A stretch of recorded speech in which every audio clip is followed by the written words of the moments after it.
I would want to just say a little bit on the LGBT thing that my brother here said. In fact, President Mahama is not only committed to ensuring that we uphold the traditional values of this country as a sovereign state. And I'm happy to hear my brother also state clearly that he was very appalled at the fact that President Nana-Addo deliberately refused to sign, and he was not happy about that. Look, there could not be any better time than now, when even the American president is strongly opposed to what is being talked about. And he has said it very clearly, that you're either born a man or a woman and nothing else. And so, what better time than when even the American president holds in high esteem the very Christian values and doctrines of our tradition that we believe, frowns on that. So there's no qualms about that at all.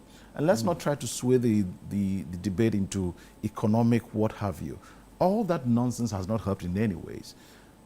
I mean, Ghana has not gone for any external debts for in the past 1 year alone, at least. And have we died? What has happened? It is just because we have failed as a people to craft policies that are homegrown in order to address our solutions. We always allow the Bretton Woods institutions come and tell us that based on the fact that you and I went into their Western educational processes, this is what tribe balance looks like, this is what that looks like, and we are never even trained in any way to challenge the status quo. And so, I mean, ask ourselves, what is Atu-Forson doing that the APSA, the IMF, etc., or the Bloomberg, etc., predicted that the dollar, the cedi will hit 25 or 14, APSA, where are we today? So it tells you that they never get it wrong always. So we must just be confident in ourselves. And that is what I will use to dovetail into the confidence of President Mahama and our Foreign Affairs Minister, Sam Okudzeto-Ablakwa. You are a country, a sovereign state for that matter, and you belong to the UN not just because you're a banana republic or you were chosen by anybody to be there. You went there on your own volition and are signatory to all the charters and what have you. Even if your voice will not matter, still make sure you are heard, still speak up. And so you can't take away the fact that, just as we all know, in any case, I am strongly opposed to what is happening in Venezuela. Because point to any single country where America has tried to intervene in any way that has become successful. It has always been America's interest. It has never been for the, and in fact, I wanted to read this, which is what I have as my, I don't know, if you go on my Facebook, I said, look, Africa, define your democracy, craft your own socio-eco-political policies to emerge as an African lion. That has been my very, is it biography, whatever they term it, on my Facebook, right from when I opened this account. Because I believe that in the first place, whatever we are being taught are supposed to be convenient for a certain group of people to the West.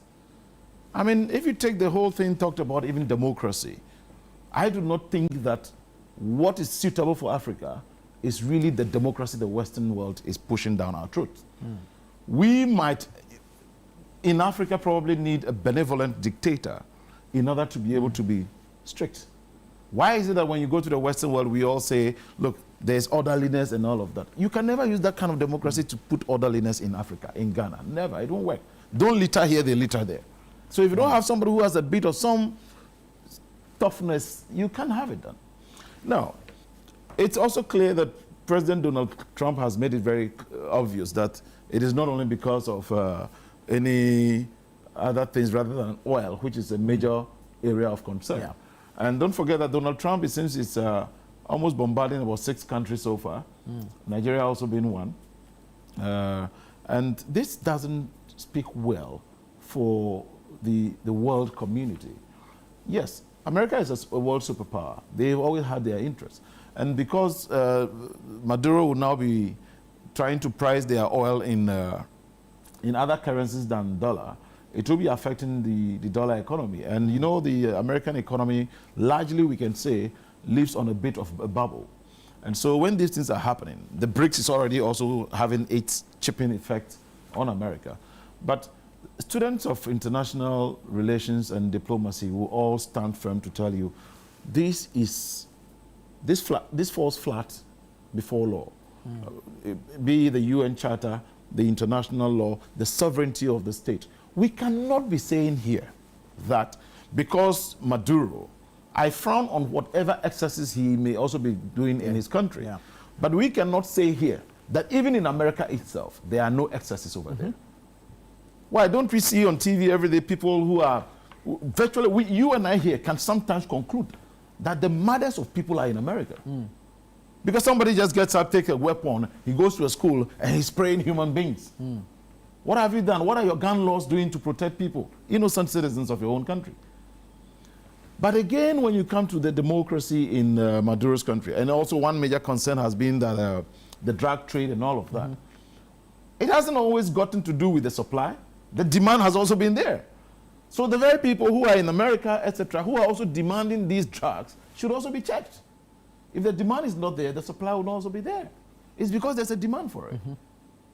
So we need to really look at all of these things, and then I am very happy with the statement by the government of Ghana.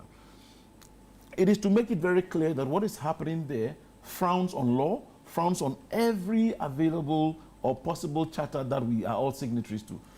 You may not be so concerned today. Before you know it, tomorrow is happening next door. And I think just 2 days or so, we heard that there was some suspicion of semblance in Burkina Faso, and around 1 a.m., all the citizens marched to the palace to try to protest. Yes, you can tell. And I have said this everywhere. Go read a book, I've forgotten the author, The True Confessions of an Economic Hitman. It tells you how all these things are planned just to keep Africa, for instance, or the developing country, continually where we are. Because we are the dumping ground, we are the one to be suppressed, to be manipulated. If not, then where else will some of these things happen? So we need to really look at this carefully. I am glad, and I'm reiterating this, that our government has made its position very clear, that this is not acceptable. It is not something we must say that, oh, because we are also friends to America. We are friends to everybody. We are friends to anybody. Whether it is because of non-aligned movement, whatever. No. What is wrong is wrong. It does not. Look, do you think that in diplomacy or international relations, the people in America also do not know that probably what is going on is wrong? They obviously know. But they have a certain integral interest, which they believe surpasses all interests and is an American interest, for which reason they must do what they are doing. And so if you even write in protest of that, they know that what is contained in that letter is truly the fact as it's supposed to be. They may ignore you, but posterity and record has it that when this happened, you stood your grounds and commented on it. We cannot be a country of just commiserating with the loss of lives in other countries, fires in other countries, etc. Every matter, we must have a stake. We must have a position. And so it is not about knowing when to speak and when not to speak. No, I think that this is Kwame Nkrumah's Ghana.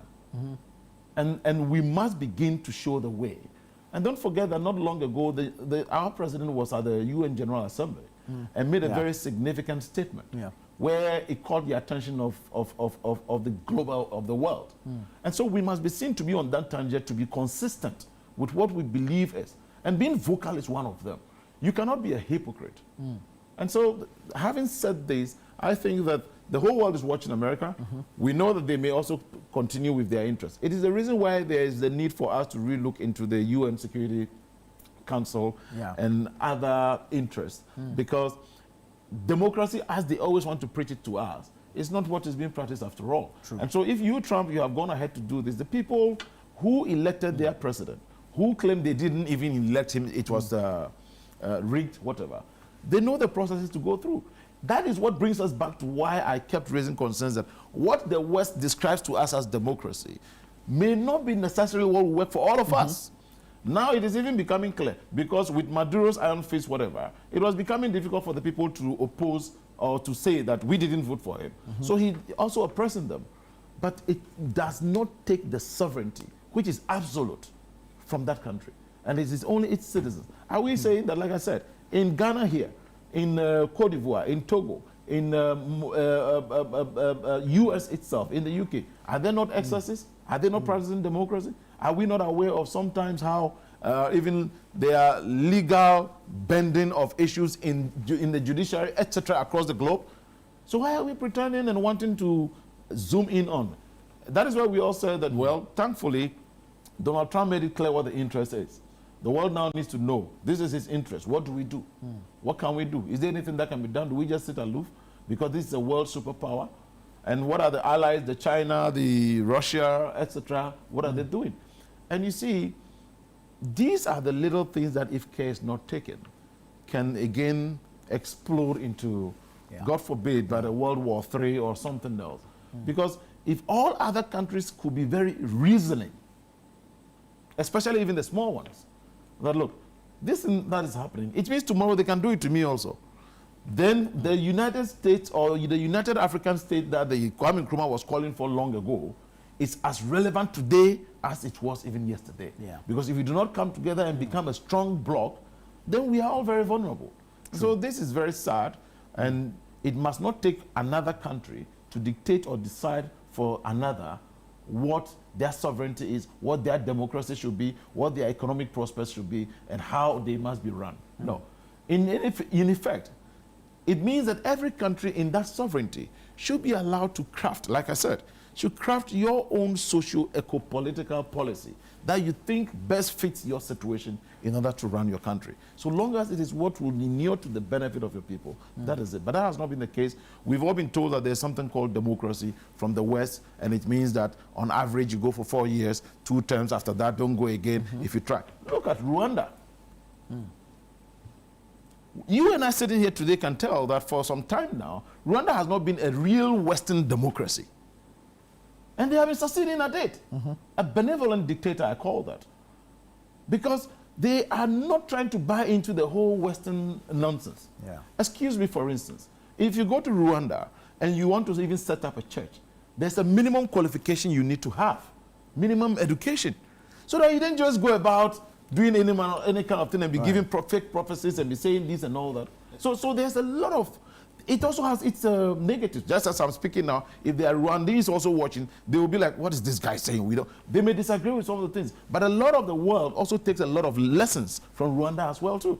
So these are things we need to look at in order to move ahead as people. Very well. Oh, 2 minutes to